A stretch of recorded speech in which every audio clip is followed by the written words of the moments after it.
Welcome to Exploring Parables. In this episode, we'll be looking at the parable of the alert servants. This is the first parable that Jesus didn't give us the exact meaning of each symbol, instead leaving all of them, but one, to our interpretation.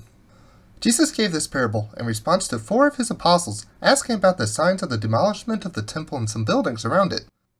It was, of course, given in front of these buildings. A synopsis of the parable of the alert servants goes something like this. A man goes on a journey, leaving home. He tells his slaves to work and the doorkeeper to stay awake. It's not the most vibrant parable that Jesus has ever given. In this parable, Jesus explains that he is the man and the master of the house. However, the meanings of the far journey, the house, and the porter was left to us by Jesus for us to interpret ourselves. Thankfully, each symbol has only one logical meaning, so we can easily say that the man's far journey represents Jesus' trip to heaven, that the house is earth, and that the porter represents the followers of God. The man is the master of the house, for the Son of Man is as a man taking a far journey who left his house. And since the Son of Man is Jesus, both the man taking a far journey and the master of the house are Jesus. There is no reason to doubt this interpretation. Jesus stated this very clearly. The far journey is a trip to heaven. A journey needs a destination, and heaven is a perfect location for a journey. Even before Jesus' death, he told his disciples the reason he was going ahead of them. In my Father's house there are many mansions. If it were not so, I would have told you. I go to prepare a place for you. And if I go and prepare a place for you, I will come again and receive you unto myself, that, where I am, there ye may be also. And so, after his resurrection, Jesus went up and left the disciples behind. Jesus' earlier saying fits perfectly with what he says in this parable. He is taking a far journey, and he will return. For the Son of Man is as a man taking a far journey, who left his house, and gave authority to his servants. For ye know not when the master of the house cometh. Jesus was on earth. Now he is left on a journey, and is far from earth. Jesus said, All power is given unto me in heaven and in earth. Jesus has the authority to give to his servants and the porter to do what it is they need to do. There is no other interpretation besides earth that makes logical sense for the symbol. And commanded the porter to watch. Watch ye therefore.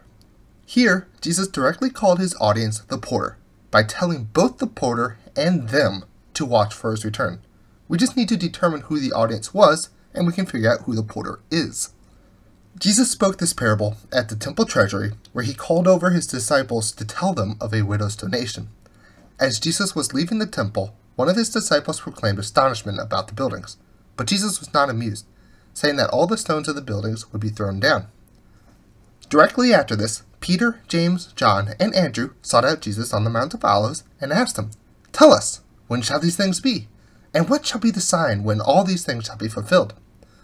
After a lengthy discord, Jesus begins to talk about the parable of the alert servants. So the audience is Simon, James, John, and Andrew. Therefore, the interpretation of the porter must either be those 4 or include those 4 apostles. Given that the parable is talking about the second coming of Jesus, and that Jesus once described how Simon would die, we know that Jesus did not think these 4 apostles would live on earth forever. That means that the porter cannot only be those 4, since they would have waited in vain. Jesus did not come again during their lifetimes. That means that the porters are still alive today, and therefore they are a group of people. Thus, the porters are the followers of Jesus. Even today, we desperately seek for the conditions that Jesus describes would occur before his coming. Constantly, we are analyzing every new technology, illness, war, and earthquake to determine if they match other signs of Jesus. Lastly, we share this knowledge with everyone in the world, freely. This interpretation makes sense with Jesus' last sentence of the parable. And what I say unto you, I say unto all, watch. He clarified that his command to watch was to them all.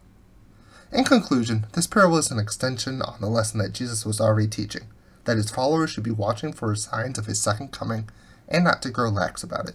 I hope you enjoyed this video. I'm Sam from DoJesusWord.com, and if you're interested in learning more, you can check out the website. You can also see a playlist of all the parables in the description below.